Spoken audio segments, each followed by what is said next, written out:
This is the Page Publishing Book Club. How you doing? I'm your host, Alice Stockton Rossini. Ron Barrett is my engineer, and you know what? Let's talk about a compelling story to write about. Cheryl Hedstrom spent her whole life wondering why she always felt a little out of place in her family, why she looked different. Something just wasn't right, but it wasn't until she was in her 50s that she realized her whole life was a lie. She details her journey in her book entitled Welcome Home. What was that nagging question, Cheryl? Was my dad my father? I actually did the DNA test to prove that he was, and then it turned out he wasn't. And, of course, my whole world went upside down. Why weren't you ever told? Well, it was a secret between my mom and my dad, my biological father and his wife. See, my mom and my biological father, they were both married to other people, and they both had children. My mom was married to my dad, who raised me, and my biological father was married to a woman. And my biological father and his wife already had 2 children, and my mom and dad had 1 child. So when my mother and my biological father had an affair that produced me, they decided, instead of breaking up 2 families, that my mom and my dad would raise me, and I would never know about my biological father. So both couples stayed together after there was an affair? They did. My mom and dad got divorced when I was in the 4th grade, but my biological father and his wife, they stayed married till my biological father died. Were you ever suspicious? I was not until over the years people would say it to me, and I didn't believe them because that's not the kind of person I knew my mother to be. Plus, my oldest sister is 18 months older than me. My youngest sister is 18 months younger than me. I thought there is no way. So I just kind of left it alone, and I had asked my dad once about it, and he said, "Oh, you're my daughter." You know, and I always felt different because I'm tall. My sisters are short. I've got light eyes. They all have dark eyes. I don't look like them. When my dad came for my son's wedding, and he wasn't doing too good health-wise, I thought, if I'm ever going to know the truth, I got to do this. I had asked him once over the years to do a DNA with me, and he said no. So my youngest sister said, "If you ever want to know, I'll do it with you." And honestly, I thought it was going to come back he was my dad. And it came back that he wasn't. And then when I confronted him, he told me he's known since the day I was born I was not his. Oh, my God. Yeah, so I was completely devastated.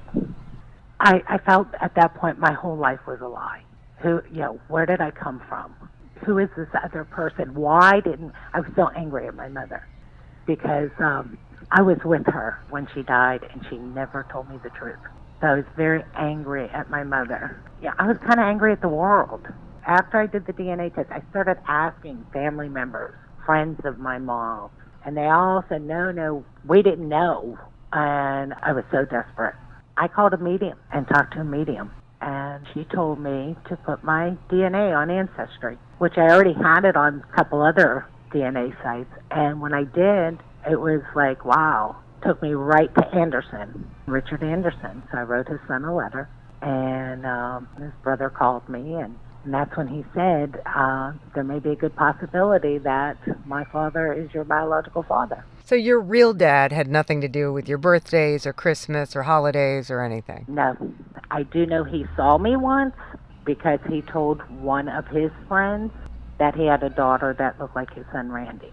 But I never met him. Did it help you in writing this book to come to terms with this? It actually helped me understand they were so young, and there were 2 families involved. So I kind of, as I was writing this, tried to put myself in my mom's position. And then my dad, here he knew all along I was not his daughter, yet he still loved me. And I said that to him. And he said, "It wasn't your fault. You were an innocent child." So I actually have more respect for my dad because I don't know too many men who could have done that. Yeah. Knowing all along I wasn't his. Knowing all along his wife cheated on him. Yeah. I've got really good relationships with my brothers. Unfortunately, I lost a brother in October, Ernie, who the book was dedicated to. It's unexplainable, the bond that we had. It's weird having brothers after being raised with sisters. I can only imagine. They're kind of really overprotective, and I keep trying to tell them, for 52 years, I didn't need their protection. And the book has really helped my sisters understand what I went through. The whole thing about writing the book, it was about leaving something behind that my grandchildren and my great-grandchildren could know how this all happened. To have 4 men, the 4 brothers, plan to welcome me, and the way they welcomed me was just unbelievable. Because they could have said, we don't want anything to do with you. And you would think we were never apart. The weird thing is the mannerism. We have similar mannerisms, and we never lived around each other, didn't know each other. It was so surreal sitting there and looking at people who look like me that were not my children. And for them, it was, wow, she looks just like our father. And I said, I'm just so happy I look like someone, because I have never looked like anyone. Powerful stuff, Cheryl. Thank you so much. John Hutzelman's wife passed away in 2016 after almost 40 years of marriage, and he had no idea how difficult the transition would be. He started going to grief recovery groups, and that's when he got the idea for his book entitled A Widower's Passage. What'd you find, John? There was a great deal of support for the widows, but there was hardly anything out there at all for the widowers, for the guys. And I thought that was a little unusual. I mean, all the groups that I went to, the counseling that I went to, the books that I read, it was all focused on the widows, and there was nothing for the guys. And I felt that was probably not right to exclude an entire class of people just because of our gender and our upbringing. So I got motivated to actually write something down to let other widowers know that they're not alone, that there are resources that are out there. Plus, I just needed to put some things down on paper to help myself heal as well, too. Is your process different because you're a man? More likely than not, yeah. Guys, I mean, we're raised from the very beginning as children, that we're the strong one. We don't show weakness. We're here to support other people. We're not allowed to cry. Everybody tells us to man up. You can handle this, okay? And the thing is that we're not allowed to cry. We're not allowed to show emotions. We're not allowed to go out there and ask people to help us because we're supposed to be the strong ones. It's almost like you need permission to grieve. Society in general doesn't give us that permission. We can't show the emotion, okay? We got to be strong for everybody else. Did it help going to the widowers groups? There are no widowers groups. It was a recovery group. And recovery groups. The thing about that, when I went to those, the first one I went to, I was the only guy there. I went to another group shortly there afterwards, and of the 24 people that started the group, there were only 2 other guys. So the grief recovery groups are great. I mean, they helped me a lot. They did. But guys have a tendency of either not knowing about them or thinking that they're only designed for women, okay? And that's a disservice to them.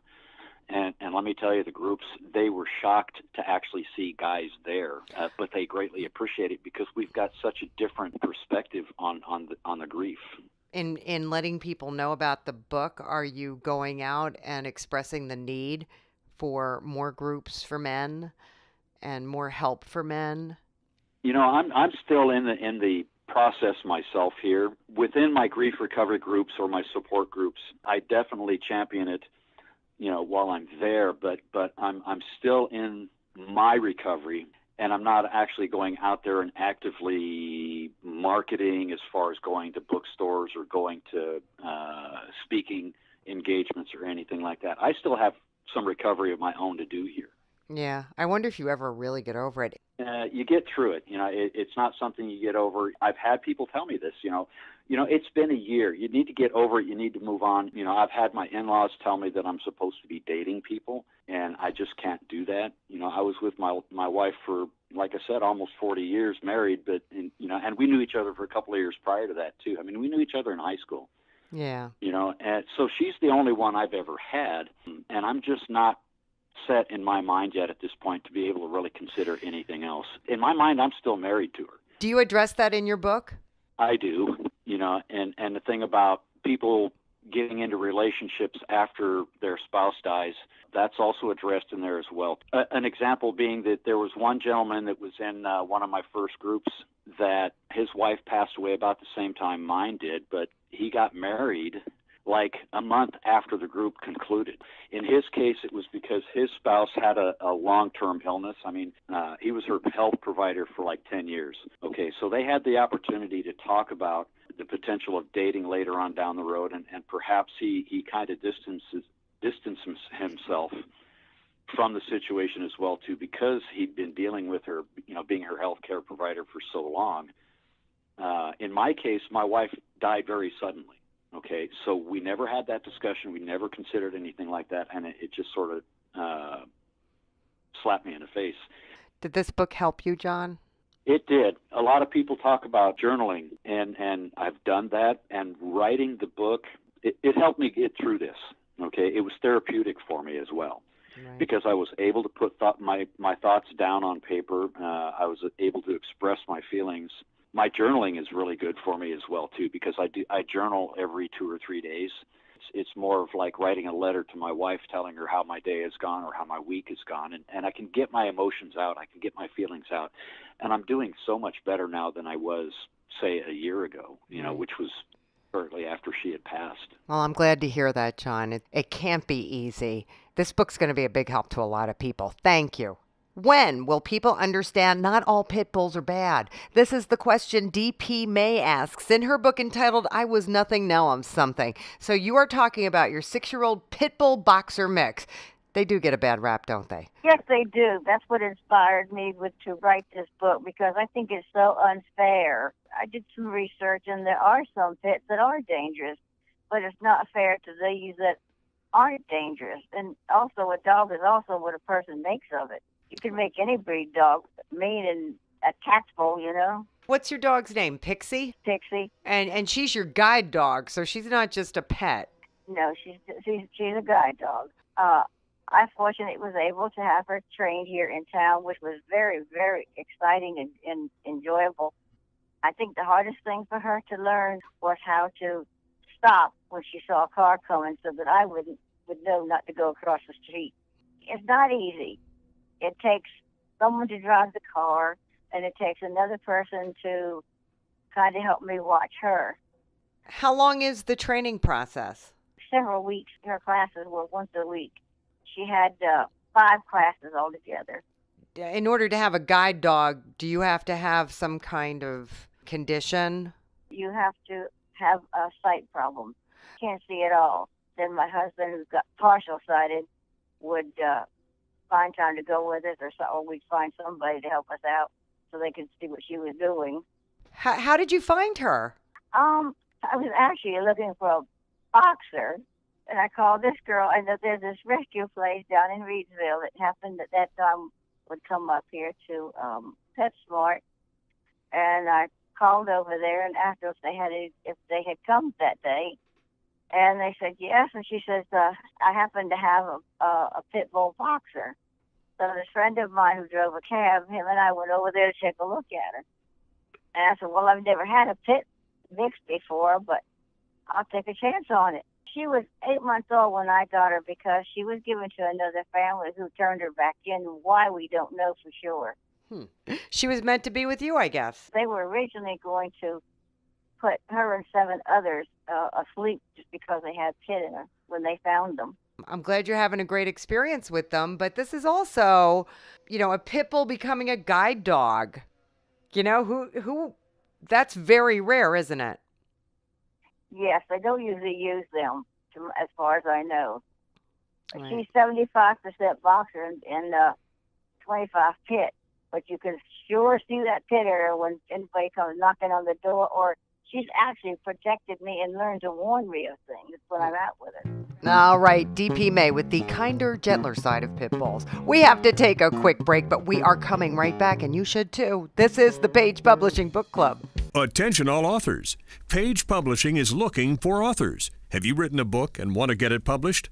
Page Publishing will get your book into bookstores and for sale online at Amazon, Apple iTunes, and other outlets. They handle all aspects of the publishing process for you: printing, cover art, publicity, copyright, and editing. Call 800-204-6099 now for your free author submission kit. That's 800-204-6099 for your free author submission kit. We're back on the Page Publishing Book Club. I'm your host, Alice Stockton Rossini. M.B. Calaharano conceived her book On Raven's Wings about a teen vampire living just outside of Philadelphia when she was just a teenager, but it took years for her to get it published. And I think you should tell us why.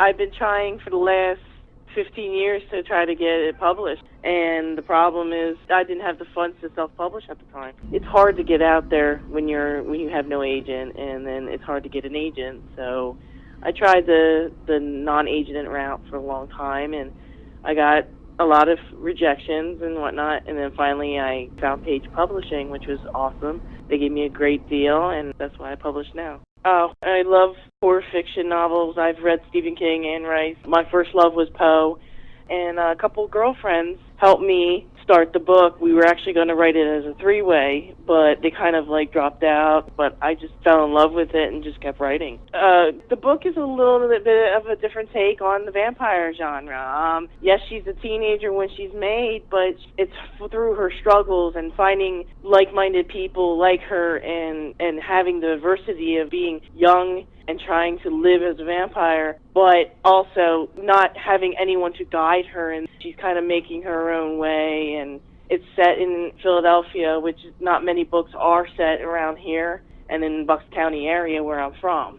And I feel like it's a little bit of a different take on the situation.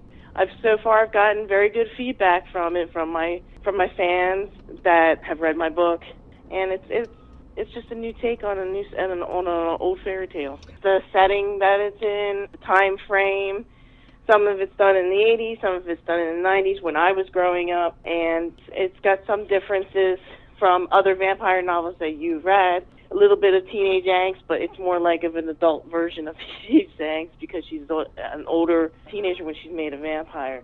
And you already have people reading it? Yes, I have a Facebook page, and I've been posting the sales of it online. And I have a lot of people who have actually bought it out within the last 3 months. I've had a lot of people buy the book via paperback, and I've had some people that bought it on Kindle and Nook and at Barnes & Nobles. And I've had a lot of coworkers who actually never knew I wrote, got the book and read it, and they're like, oh, I love it. It was great. So I got some feedback that way. I've had people post on my page that have actually read some of the stuff I've actually posted myself, and they read the first book, and they absolutely love it. I have a sequel already in the mix right now. I've been writing it for the last couple of years. I have 2 other books, one that's going to be a witch book and then a werewolf book and possibly another ghost book that I want to start up on. So I have all kinds of ideas. I'm hoping to make it a full-time career eventually, then become an established author and hopefully get more books published. All right, MB. Well, at least you're on your way now. Thank you. Sandy is the name of the second book in a trilogy written by Terrence K. Absher about life in a rural area in middle America and finding love, support, family, and second chances. Terrence. If I can go back to the first one for a minute, the first one sets the stage and explains a lot about the rural area, the rural town, and the dynamics of the town. And you meet Sandy as the friend of the local judge and sheriff. And she is the head nurse at the local clinic hospital. And so she knows everybody in town. And from that, we go into the second book where she meets her new neighbor who has come to town to work as a veterinarian. And the new neighbor has a 5-year-old daughter by a previous marriage. So they hit it off and have a courtship. They develop friendship first and continue on. And they have a medical emergency they have to work through.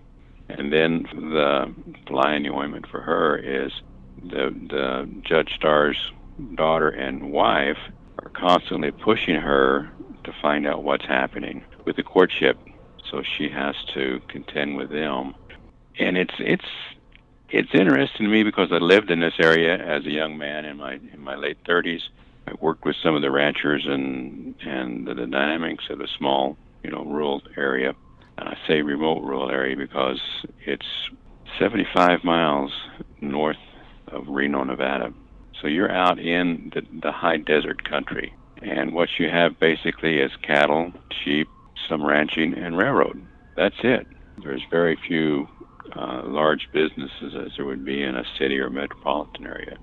So the way they do things and the way they trust in each other and help each other is another part of the book that I hope comes out to the readers as they read it.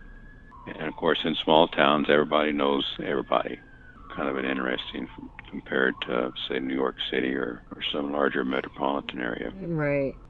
I think the significant thing is that people who have been previously married do have a second chance to develop the family and to experience love again and to help and support each other. That's the other thing I think is in the book that's important, is that the friendships that are developed are like an extended family. Families grow up and the kids go away, and the people that stay there are with their old friends. And this friendship helps in many little ways to make a more pleasant life, add to a social life. They do have a wedding, and the theme of the wedding is Halloween, because Halloween in the state of Nevada is our statehood celebration. So when they marry, they do marry on Halloween weekend, and everybody that comes to the wedding is dressed in costumes. That's an interesting twist toward the end of the book. Is this story based on your life at all? Well, it's based on people that I worked with when I was in the area, and then of course I expanded it a little bit for my characters to come up with characters that would, in my opinion, be believable to other people in other areas. I'm a retired high school teacher as well as school administrator.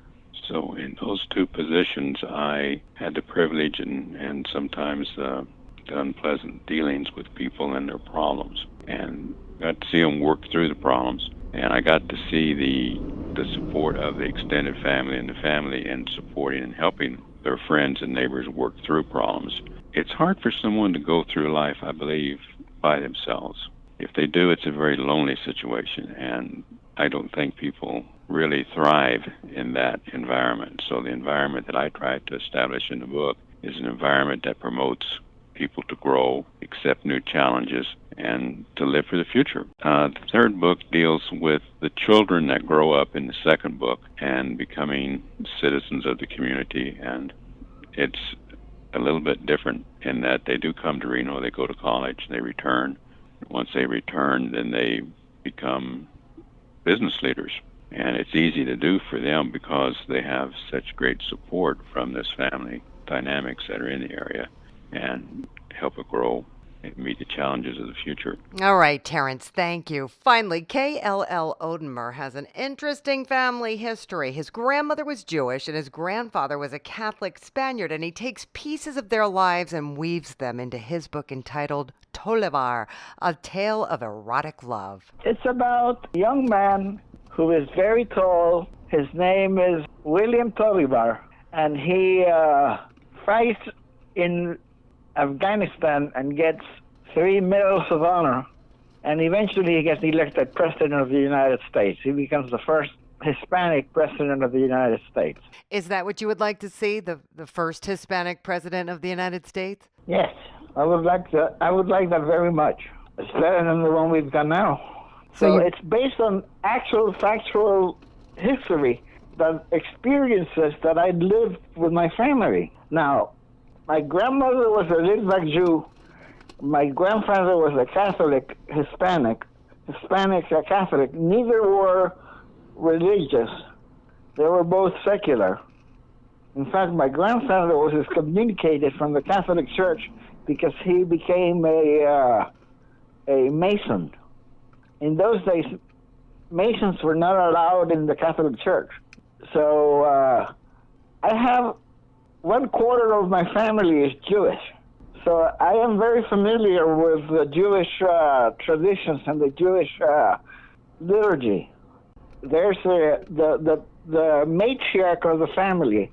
It's called Mama Emilia. She dies, and she has the funeral in San Juan, Puerto Rico. And the whole family reunites to say goodbye to her. And I experienced that when my great-grandmother died. The whole family reunited. Not only did Mama Emilia raise 7 kids of her own, but she raised 5 kids that she adopted. So I have half of my family is adopted. And she adopted them because tuberculosis was endemic in Puerto Rico, and people did not want to adopt children whose parents had died of tuberculosis, because they didn't know what caused tuberculosis. Scared of them. Yeah. It was like HIV today. So these kids were destitute. They were put in a workhouse, in an orphanage, but she picked them up from the street, and she raised them as her own. And because of that, I have cousins of every race and color that you can imagine, because some of them were black, some of them were Asian, some of them were white. So I have cousins of every race and color that you can imagine. And to me, they're all family, whether they are adopted or whether they are blood related. It doesn't matter. Family is family. There's a lot of erotic stories in the book. I don't know if people will be fascinated or not by that. Oh, I think they will be. I mean, that always makes for good reading, right? Okay. I'm working on my second book now. It's a continuation of the first one. Does he become president in the first book? In the first book, he gets elected president. On the second book, he exercises the powers of the presidency. All right, that should be interesting. Thank you. And that is a wrap for this edition of the Page Publishing Book Club. Thank you so much for tuning in. Thank you, Rob Barrett's My Engineer. And don't forget, you can download us anytime you want at 710WOR.com. I'm Alice Stockton Rossini. Talk soon.